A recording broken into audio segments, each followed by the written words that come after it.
Alright, today is giveaway day. I'm very excited to start 2025 with a giveaway and with y'all, and let's just hope that this year is even crazier for us progression wise with the channel and just in general, man. So to enter the giveaway, you have to be subscribed, that is a must, and you have to like the video as well, and you have to comment your Mcoc New Year's resolution.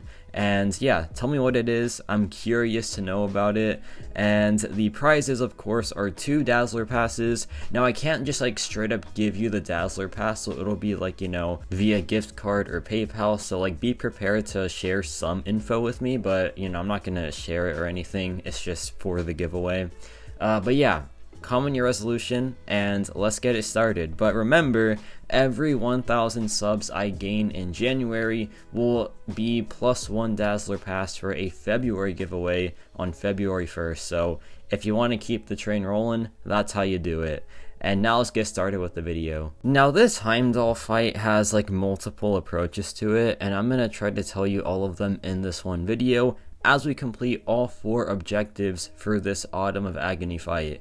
So first up we have Bullseye, who is a skill champion and a mercenary champion. I feel like if you don't have a 7-star hit monkey, this guy will be the other alternative that most people use. So Bullseye, I'm gonna use the like generic approach to this fight with Bullseye here, but the most important thing is to talk about the nodes first, because these nodes are very like very out there when it comes to how like common they are in the game. So one of the nodes is where he has this Brace passive, Heimdall that is. So whenever you drop a special attack or a heavy attack, he will be unstoppable for the final hit of one of those attacks. However, if you interrupt his heavy attack, that goes on cooldown for 12 seconds. Now here's the thing, his heavy attack has heavy hitter, so he is unstoppable during it, but it also has this ability because of a node where it'll root you. So yeah, that's it's not fun to deal with. However, it can be manageable. Just like simply bait out the heavy attack, hit him once when he's on like the first part of his animation, then after that just dex the rest of it. So like right there, I go for a medium attack after the first hit, I dex the final 2 hits, and then I don't punish him afterwards because he is still unstoppable. That's the game plan for that approach of the fight. There is a different approach that I use for the Deathless SheHulk matchup, but if you want to get it done like quickly, that's ideally how you do it. Now, however, there is one more thing to note with this Heimdall fight. This man has, what's it called? I think it's the best defense, where his auto block chance is increased, and whenever he auto blocks, he gains power. Now this isn't bad in some scenarios because getting power is ideal, especially for like the Matador node, because whenever he drops a special attack, you gain a bar of power, and that's your only source of power in this matchup. But last but not least, there is Assault Battery. Now Assault Battery pretty much is like destructive feedback, but a bit more tame for sure. So you don't do any damage, right? But your damage is stored in this battery, and dropping a special attack and knocking the opponent down with that will empty the battery and do double the damage to Heimdall. So you want to have like a lot of damage stored up. You want to drop the special attack, but keep in mind, if you drop the special attack while the Brace passive is active, he will not be knocked down and you will not do your damage. So you have to bait out that heavy attack to get that Brace passive gone, then you drop the SP1 or whatever special attack you want, and that'll get rid of the charges, and that'll like do your damage. So yeah, that's the important thing with this fight. There I dropped the SP1, and this fight was a lot easier than the other ones because Bullseye has access to true accuracy, so Heimdall's True Strike auto block wasn't really a factor for that Bullseye matchup. But this is pretty much like CGR has no way to counter the auto block, to counter the unstoppable. This is like as generic as it gets, and that's why I feel like he's not the best option out there, but he does work. If you want a better option, you have like Beta Ray Bill, who is a champion that has grit, which is really helpful for this fight. Like slow as well, also very good, and you'll see later on in the Sorcerer Supreme matchup what I'm talking about. But you also have like Angela, who counters auto block. Then you have CGR, who just does nothing to counter this fight. He does a lot of things, obviously, he's a great champion, but for this fight, it's kind of, it's not too tough once you learn how to get the fight down, but it is a bit annoying sometimes because of that True Strike from Heimdall. Like, the True Strike can make the fight either go very smooth or just terribly, because it can help you out sometimes. For example, if you're trying to bait out a special attack and you need that power gain, if he auto blocks you, he gains power, which is helpful for that scenario. But yeah, now he drops the SP1, and now I have to get rid of that brace passive, so I have to bait out the heavy attack, and yeah, there I do it successfully. So now it's time for the SP2, and he drops it again. So here's one issue with this Heimdall fight that you will notice very often. This man is heavy attack happy. He loves to drop it, and it's like so frustrating because sometimes he does it at the worst possible time.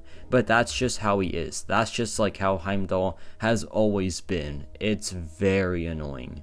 So yeah, he will just be really heavy attack happy. He will drop it at the most random times. None of the, like, one of these fights I did like first try, I think it was the Bullseye one. The other ones I had to restart quite a bit because this man would just drop heavy attacks at the literal worst time, and it was so frustrating. If you want to have a happy start to the new year, maybe do this fight tomorrow, because yeah, sometimes he just like is really annoying with that heavy attack, and other times he is very friendly with it, and it like really makes the fight easier. But here I'm just like not playing well. Like, this is just completely all on me. There I go for the heavy attack bait, and I need to drop that SP2. I don't know what I'm doing right now. I'm fumbling this. So there I drop it finally, and the damage output is very good. He's almost down at this point, so yeah, we're essentially chilling. Just need to drop that SP1 or that SP2 again, and we should be good. But yeah, we're closing out this fight pretty well. It was kind of like a mixed fight overall for sure. There he drops a heavy attack. Like, I didn't even try to bait it out. He just dropped it. Like, as soon as I dropped my block, he dropped the heavy attack. But like, that's how Heimdall has like always been. Like, I don't want to say coded to be, but he obviously has something to where he will just always drop that heavy attack. And I know exactly why. It's because he's trying to convert his buffs into permanent buffs, and to do that you have to drop a heavy attack. So like, at any moment I feel like he is just gonna try to convert his buffs, and then that heavy attack would just drop out of nowhere. So yeah, it's very annoying, but that's just like the Heimdall that we know. And I was gonna say love, but I don't know how we feel about this guy. I mean, I think we do love Heimdall, right? Because, you know, he's always that synergy goat. He's always just so helpful for so many like quests. So this is like, you know, it's annoying. He's a very annoying fight for sure, but we gotta cut him some slack, I guess, because this man helps us way too often. But yeah, now we have Sorcerer Supreme, which is the Mystic and 2020 objective. You have a few options for this fight. You have like Sasquatch, Dragon Man. I think like Longshot can work somewhat if you just spam SP1s. But for this fight here, I'm going to use the same approach as the last fight, because Sorcerer Supreme is like pretty good for just like controlling the unstoppable. So you don't even have to bait out the heavy attack if you don't want to. You can just literally just spam SP2 and that's it. Like, no heavy attack baiting needed. It's simple as that. Just go in, drop your SP2 every so often, and somehow deal with the auto block. Now, there is one way to deal with it, which I didn't mention yet, but you can just simply never dash back.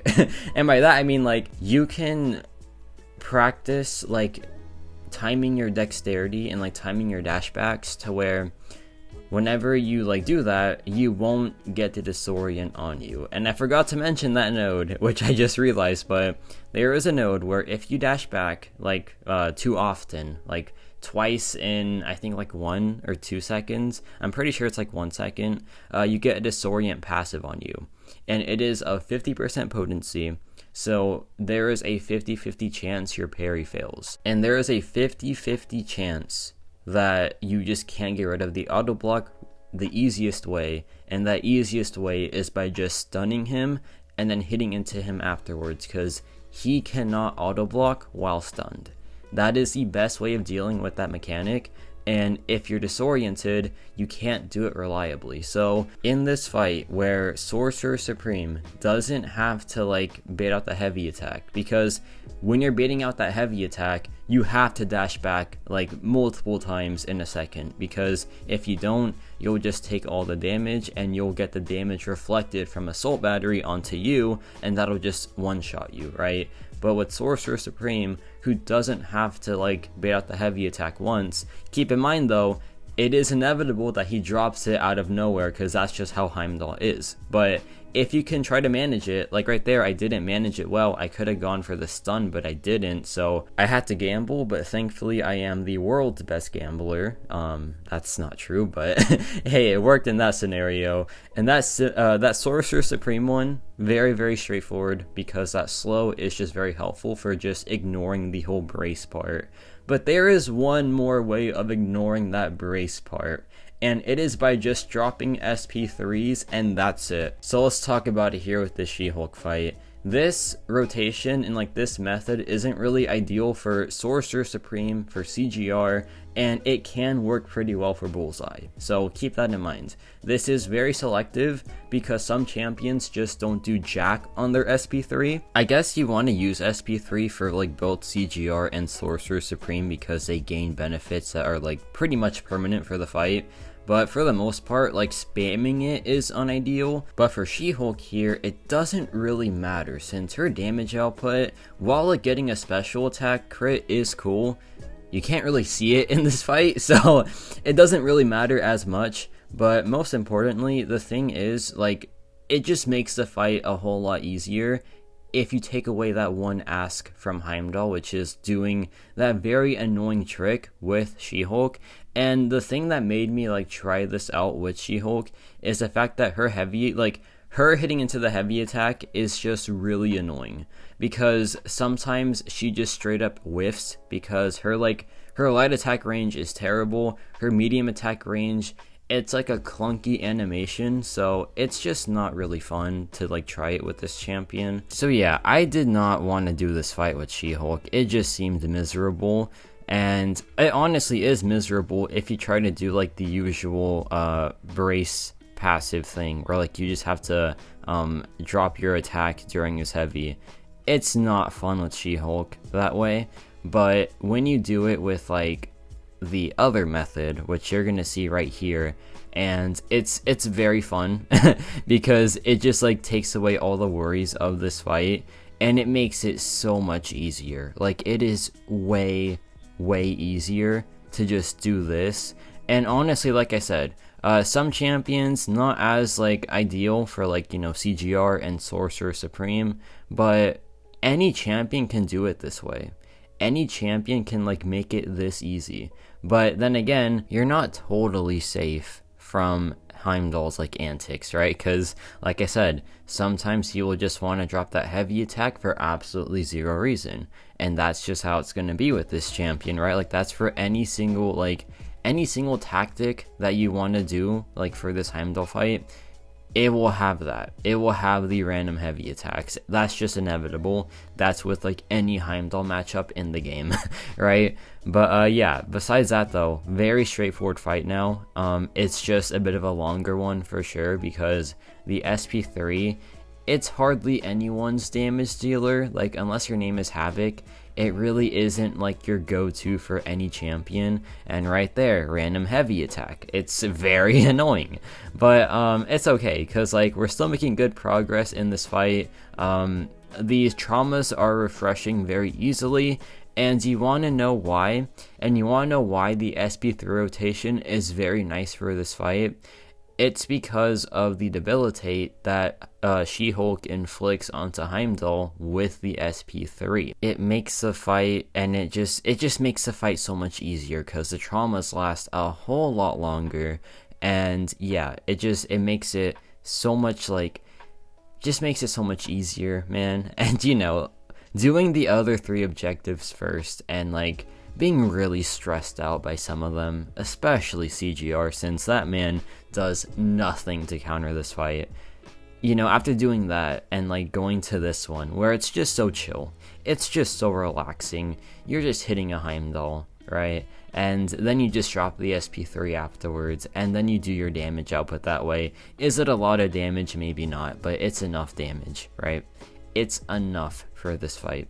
So yeah, it's very nice to save this one for last, because it's the one that like can do this rotation most effectively. But like I said, this can be used for any of the fights. It'll just like increase the fight time by like a little bit, right? But then again, it's like an Autumn of Agony fight. These fights aren't meant to be like short bursts, right?